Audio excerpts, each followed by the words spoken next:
আসসালামু আলাইকুম। আজকে নার্সিং অ্যাডমিশনের একটি সাধারণ বিজ্ঞান ক্লাস এবং আজকের ক্লাসে ভিটামিন সি আলোচনা করব এবং আজকের ক্লাসটি হচ্ছে খাদ্য ও পুষ্টি এই টপিকের শেষ ক্লাস।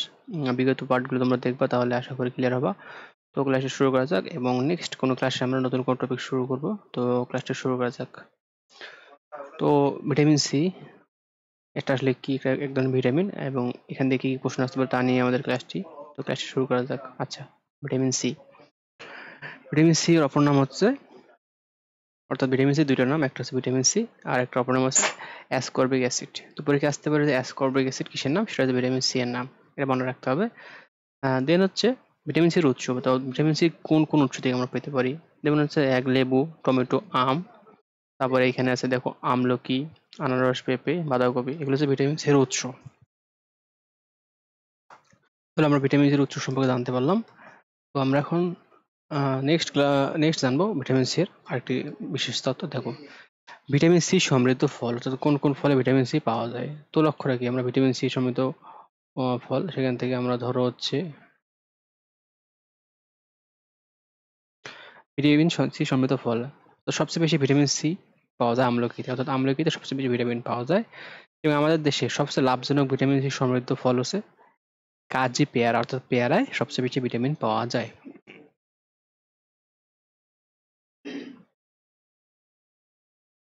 এখন আমরা দেখবো যে ভিটামিন সি যেসব খাবারে নেই, অর্থাৎ সব খাবার ভিটামিন সি থাকে না। কোন কোন খাবার ভিটামিন সি থাকে না? এক হচ্ছে ডিম আর এক হচ্ছে দুধ, অর্থাৎ এই দুটি খাবারে ভিটামিন সি থাকে না। আচ্ছা, আমরা এখন জানবো নেক্সট স্লাইডে, সেখানে বলা হয়েছে ভিটামিন সি এর বৈশিষ্ট্য কি। সেটা হচ্ছে দেখো, তাপের মাধ্যমে ভিটামিন সি নষ্ট হয়ে যায় এবং শরীরের রোগ প্রতিরোধ ক্ষমতা বাড়ায়। তাহলে মনে রাখবা ভিটামিন সি নষ্ট হয় কিভাবে? ধরো তোমরা যদি আমলকিকে তাপ দাও, তাহলে আমলকি থেকে ভিটামিন সি উপাদানে নষ্ট হয়ে যাবে। এবং ভিটামিন সি আমাদের রোগ প্রতিরোধ ক্ষমতা বাড়ায় কিভাবে? ধরো তোমার যদি কারো শরীরে কোথাও কেটে গিয়ে থাকে, তাহলে সেখানে তোমরা যদি ভিটামিন সি খাও, তাহলে তোমার ঘাটা শুকাবে এবং তাড়াতাড়ি তুমি সুস্থ হয়ে যাবা। আচ্ছা, ভিটামিন সি অভাবজনিত রোগ, অর্থাৎ ভিটামিন সি এর অভাবে কোন কোন রোগ হয়? যেমন হচ্ছে স্কারবি। স্কারবি ভিটামিন সি এর অভাবে হয়। এবং স্কারবির লক্ষণ কি কি? দেখো, তোমার মাড়ি ফুলে যাবে, মাড়ি থেকে রক্ত পুষ পড়বে এবং সর্দি কাশি হবে। এইটা হচ্ছে ভিটামিন সি এর লক্ষণ। আর আরেকটা রোগ হচ্ছে চর্মরোগ, অর্থাৎ চর্মরোগ হবে। তাহলে ভিটামিন সি শরীরের রোগ প্রতিরোধে গুরুত্বপূর্ণ ভূমিকা রাখে, তাই নিয়মিত ফলমূল ও শাকসবজি খাওয়া উচিত। তাহলে আমাদের ভিটামিন সি, সেই ভিটামিন সি থেকে কি কি ইম্পর্টেন্ট পয়েন্ট আছে সেগুলো আমি তোমাদের বলে দিলাম। তোমরা এগুলো সবাই খাতায় নোট করবা এবং মুখস্থ করে ফেলবা। এখন আমরা জানবো ভিটামিন এ সম্পর্কে। তাহলে ভিটামিন এ এর উৎস কি কি সেটা জানবো। আচ্ছা, ভিটামিন এ কোথায় কোথায় পাওয়া যায়? দেখো, দুধ, মাখন, ডিম, এগুলোতে ভিটামিন এ থাকে। যেমন আরও থাকে ছোট মাছ, যেমন হচ্ছে মলা, ঢেলা ইত্যাদি। আবার হচ্ছে কড মাছ, গাজর, পাকা আম, এইসব পদার্থে ভিটামিন এ থাকে। এখন ভিটামিন এ সমৃদ্ধ খাবার, অর্থাৎ কোন কোন খাবারে ভিটামিন এ পাওয়া যায়, সবচেয়ে বেশি ভিটামিন পাওয়া যায়, সেটা হচ্ছে সবচেয়ে বেশি ভিটামিন পাওয়া যায় পাকা আমে, অর্থাৎ পাকা আমে সবচেয়ে বেশি ভিটামিন পাওয়া যায়। তারপর দেখবো আমরা যে ভিটামিন এ এর অভাবে রোগ হয়। কোন কোন রোগ হয়? দেখো, রাতকানা রোগ হয়, যাকে বলে নাইট ব্লাইন্ডনেস, অর্থাৎ ভিটামিন এ এর অভাবে রাতকানা রোগ হয়। পরীক্ষা আসতে পারে যে রাতকানা রোগ কিসের অভাবে হয়, তাহলে ভিটামিন এ এর অভাবে রাতকানা রোগ হয়। এবং রাতকানা রোগের লক্ষণগুলো কি কি সেগুলো দেখো। দেখা হচ্ছে রাতের বেলায় ঠিকমতো দেখতে না পারা এবং চোখ শুকিয়ে যাওয়া, এগুলো হচ্ছে রাতকানা রোগের লক্ষণ। এখন আমরা জানবো যে ভিটামিন এ আমাদের চোখের সুস্থতা বজায় রাখে, তাই নিয়মিত ভিটামিন এ খাওয়া উচিত। তাহলে ভিটামিন এ থেকে কি কি গুরুত্বপূর্ণ পয়েন্ট? এক হচ্ছে ভিটামিন এর অভাবে রাতকানা রোগ হয় এবং সবচেয়ে বেশি ভিটামিন পাওয়া যায় পাকা আমে। আর হচ্ছে ভিটামিন এর উৎসগুলো, এগুলো মনে রাখলে এনাফ। এখন আমরা জানবো ভিটামিন ই সম্পর্কে। তো দেখো, ভিটামিন ই এর উৎস, কি কি উৎস ভিটামিন ই পাওয়া যায়? যেমন বাঁধাকপি, পালং শাক, লেটুস, তারপর হচ্ছে অঙ্কুরিত ছোলা, মটরশুঁটি, তেলবীজ, এগুলোতে ভিটামিন ই পাওয়া যায়। তারপর জানবো আমরা হচ্ছে ভিটামিন ই এর অভাবজনিত সমস্যা, অর্থাৎ ভিটামিন ই এর অভাবে কোন কোন সমস্যা দেখা দেবে। এক হচ্ছে প্রজনন ক্ষমতা হ্রাস পাবে, তারপর অকালে গর্ভপাত হবে, অর্থাৎ সময়ের আগে বাচ্চা হয়ে যাবে। অর্থাৎ অকালে গর্ভপাত বলতে বোঝায় ধরো 9 মাসের আগেই বাচ্চা বা গর্ভপাত হয়ে যাওয়াকে বোঝায়। তো এইটা হওয়ার মূল কারণ হচ্ছে ভিটামিন এ এর অভাব, অর্থাৎ ভিটামিন ই যদি অভাব থাকে তাহলে তার এটা ঘটবে। তারপর ভিটামিন ই এর কাজ, অর্থাৎ ভিটামিন ই এর কাজ কি কি? তাহলে হচ্ছে দেখো, কোষকে অক্সিডেশন থেকে রক্ষা করে এবং শরীরের টিস্যু পেশি সুস্থ রাখে এবং প্রজনন ব্যবস্থার জন্য অন্তত প্রয়োজনীয়। তো এগুলো হচ্ছে ভিটামিন ই এর কাজ। তারপর জানবো হচ্ছে ভিটামিন ই আমাদের শরীরে কোষ ও প্রজনন স্বাস্থ্যের জন্য অপরিহার্য। তাহলে ভিটামিন ই আমাদের কিসের জন্য অপরিহার্য? সেটা হচ্ছে শরীরের কোষ ও প্রয়োজনীয় স্বাস্থ্যের জন্য অপরিহার্য। তাই নিয়মিত শাকসবজি ও ভিটামিন ই খাওয়া উচিত। এখন আমরা জানবো এটা তো এর আগে দেখছিলাম, এই স্লাইডটা ডাবল রয়েছে, যাই হোক। এখন আমরা জানবো ভিটামিন ডি সম্পর্কে। তো ভিটামিন ডি এর উৎস কি কি? ডিম, দুধ, দুগ্ধজাত খাদ্য, মাছের তেল, সূর্যের আলো, এগুলো হচ্ছে ভিটামিন ডি এর উৎস। অর্থাৎ এই উৎস থেকে ভিটামিন ডি পাওয়া যায়। দেন জানবো হচ্ছে সূর্যের ভূমিকা। অর্থাৎ দেখো, সূর্যের অতিবেগুনি রশ্মি ত্বকে ভিটামিন ডি তৈরিতে সহায়তা করে। অর্থাৎ এখানে বলা হয়েছে সূর্যের আলো আমাদের শরীরে ভিটামিন ই প্রদান করে। তোমরা যদি কেউ সূর্যের আলোয় হাঁটো তাহলে তোমাদের শরীর অটোমেটিক ভিটামিন ই অবজার্ভ করবে এবং নিবে সূর্যের আলো থেকে। অর্থাৎ সূর্যের আলো ভিটামিন ডি পাওয়ার একটি প্রাকৃতিক উৎস। আচ্ছা, এখন আমরা দেখবো হচ্ছে ভিটামিন ডি এর কাজ। ভিটামিন ডি এর কি কি কাজ? দেখো, হাড় ও দাঁতের গঠন ও শক্তিতে সাহায্য করে।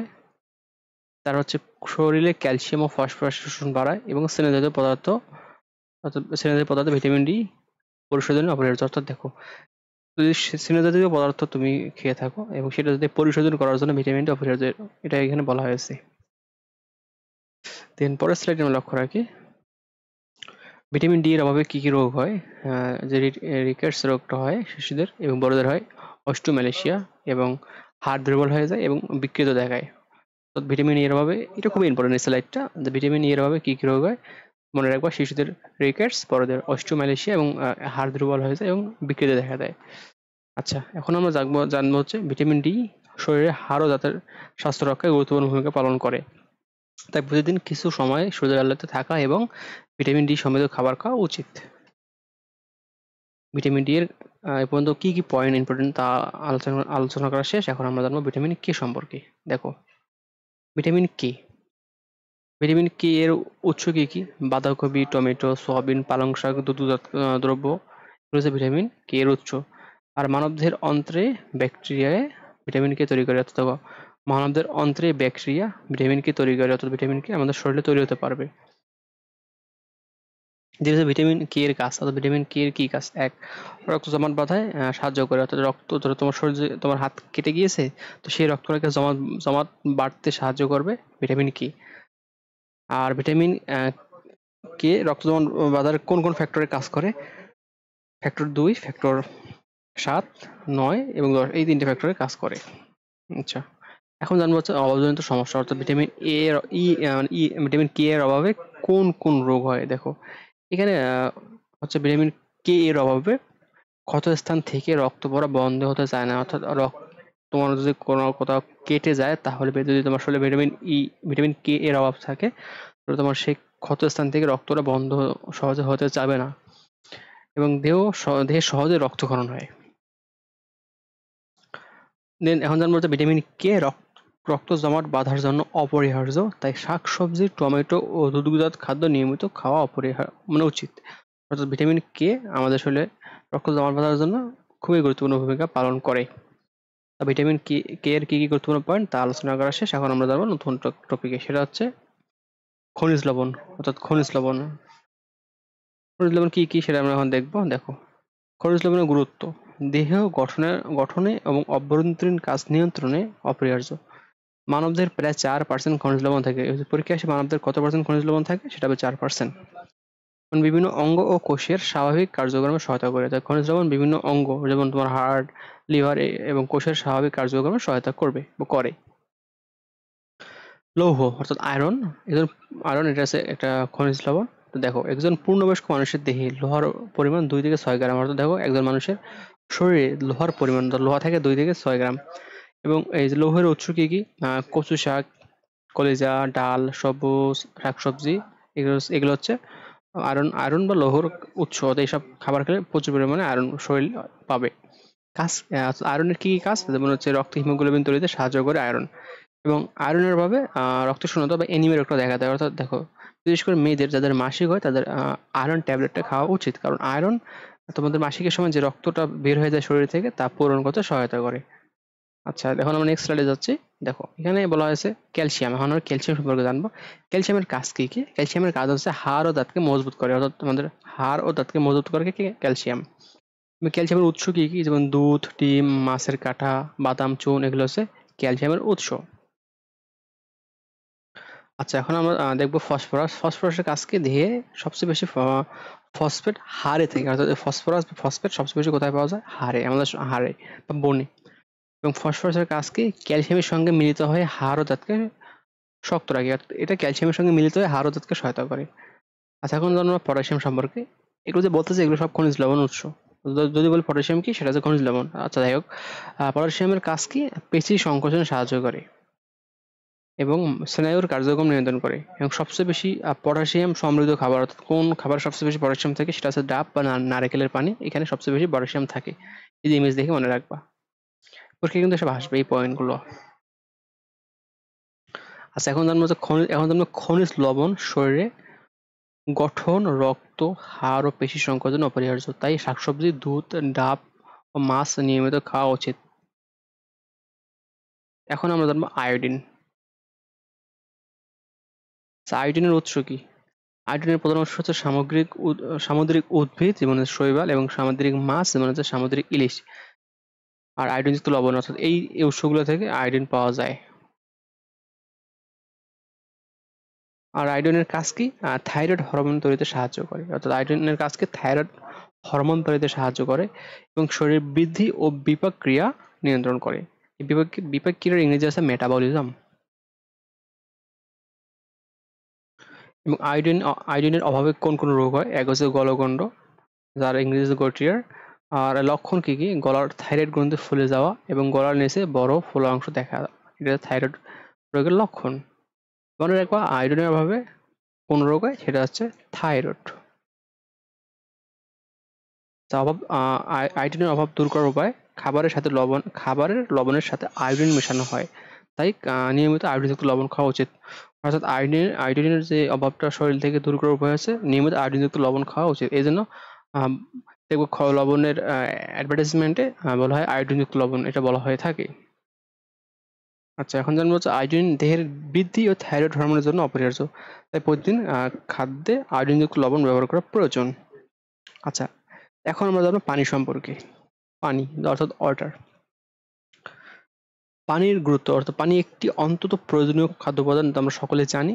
এটি দেহের গঠন ও জৈব ক্রিয়ার অংশগ্রহণ করে, অর্থাৎ এই পানি কি কি কাজে অংশগ্রহণ করে? দেহের গঠন ও সব জৈব কাজে অংশগ্রহণ করে। জীবনের জন্য অপরিহার্য পানি, এটা আমরা সকলে জানি। জানবো পানির একটা গুরুত্বপূর্ণ তথ্য। দেহে পানির পরিমাণ, অর্থাৎ একজন পূর্ণবয়স্ক মানুষের দেহে পানির পরিমাণ থাকে 50 থেকে 65%, অর্থাৎ দেখো তোমার পুরো শরীরটার 50 থেকে 65% পানি নিয়ে গঠিত। আর প্লাটোপ্লাজমে পানির পরিমাণ তো 70 থেকে 90%, সেলের একটা অংশ প্লাটোপ্লাজম, সেখানে পানির পরিমাণ 70 থেকে 90%। এবং দেহের প্রতিটি কোষে পানি থাকে। এখন দেখুন জানবো পানির প্রয়োজনীয়তা, অর্থাৎ দেহের তাপমাত্রা নিয়ন্ত্রণে সাহায্য করে পানি। তারপর হজম ও রক্ত সঞ্চালনে সাহায্য করে পানি, এবং কোষের পুষ্টি ও অক্সিজেন সরবরাহে ভূমিকা রাখে পানি, এবং বর্জ্য পদার্থ নির্গমনে সাহায্য রাখে পানি। অর্থাৎ এগুলো হচ্ছে পানির কাজ। এখন জানবো দৈনিক পানির চাহিদা, অর্থাৎ একজন মানুষের দৈনিক কত লিটার পানি পান করা প্রয়োজন? সেটা হচ্ছে 4 লিটার। এটা খুব ইম্পর্টেন্ট পয়েন্ট। এবং গরম আবহাওয়া ও শারীরিক পরিশ্রমের চাহিদা আরো বেশি হতে পারে, অর্থাৎ একজন মানুষের ডেইলি 5 লিটার পানি খাওয়া প্রয়োজন। এবং কেউ যদি শারীরিক পরিশ্রম বেশি করে তাহলে তার বেশি পরিমাণ পানি লাগতে পারে। পানির মূল উপাদান। পানি জীবনের মূল উপাদান, তাই প্রতিদিন পর্যাপ্ত পরিমাণ পানি পান করতে হবে এবং যাতে দেহের সব অঙ্গ ঠিকমতো চলতে পারে। তখন আমরা জানবো হচ্ছে নেশাজাতীয় দ্রব্য, অর্থাৎ এইটা একটা গুরুত্বপূর্ণ পয়েন্ট।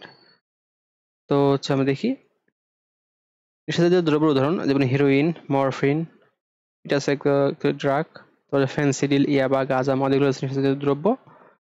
এবং তামাকজাত পণ্যের ক্ষতিকর দিক, অর্থাৎ বিড়ি সিগারেটের ধোঁয়ায় থাকে। বিড়ি সিগারেটের ধোঁয়ায় কি কি উপাদান থাকে যা আমাদের অনেক ক্ষতিকর পদার্থ? যেমন কি কি উপাদান থাকে বিড়ি সিগারেটের ধোঁয়ায়? নিকোটিন থাকে, ডিডিটি থাকে, কার্বন মনোক্সাইড, তারপর হচ্ছে টার বা আলকাতরা, arsenic, methanol, naphthalene, benzopyrene, cyanide, ammonia এবং অক্সিডেন্ট সহ প্রায় 4000-এর বেশি ক্ষতিকর রাসায়নিক পদার্থ থাকে নিকোটিন অর্থাৎ তামাকজাত দ্রব্য বা বিড়ি সিগারেটে। তো পরীক্ষা আসবে যে নিকোটিন কোথায় থাকে, সেটা তামাকজাত দ্রব্য বা বিড়ি সিগারেটে, এর মনে রাখবা। দেন জানবো হচ্ছে নেশাজাতীয় দ্রব্যের প্রধান উৎস কি কি। দেখো, নেশা সামগ্রী আফিমের মূল উৎস হলো পপি, অর্থাৎ আফিম একটি নেশা আছে এবং এই আফিমের মূল উৎস হচ্ছে পপি এবং পপি ফল থেকে আফিম উৎপন্ন হয় যা দিয়ে হিরোইন বা মরফিন তৈরি হয়। তাহলে মনে রাখবা, আফিমের মূল উপাদান পপি এবং পপির ফল থেকে আফিম উৎপন্ন হয় যা দিয়ে হিরোইন, অর্থাৎ আফিম দিয়ে হিরোইন এবং মরফিন তৈরি করা হয়। তারপর নেশাজাতীয় পদার্থের ক্ষতি, অর্থাৎ নেশাজাতীয় পদার্থের কি কি ক্ষতি থাকে। দেখো, মস্তিষ্ক ও স্নায়ুতন্ত্রের ক্ষতি করে এবং হৃদরোগ অর্থাৎ হার্ট ডিজিজ, ফুসফুসের ক্যান্সার সহ লাংস ডিজিজ এবং নানা ধরনের রোগের কারণ। এছাড়াও মনোযোগ ও স্মৃতিশক্তি নষ্ট করে এবং আসক্ত তৈরি করে, যা সামাজিক ও পারিবারিক জীবনের জন্য ধ্বংস করে। ঠিক আছে, এখন জানবো প্রতিরোধের উপায়। কি কি উপায় থাকলে আমরা নেশাজাতীয় দ্রব্যকে প্রতিরোধ করতে পারি। নেশাজাতীয় পদার্থ থেকে দূরে থাকতে হবে এবং পরিবার ও সমাজের সচেতনতা বৃদ্ধি করতে হবে এবং ধূমপান বিরোধী প্রচার ও আইনি ব্যবস্থা জোরদার করতে হবে।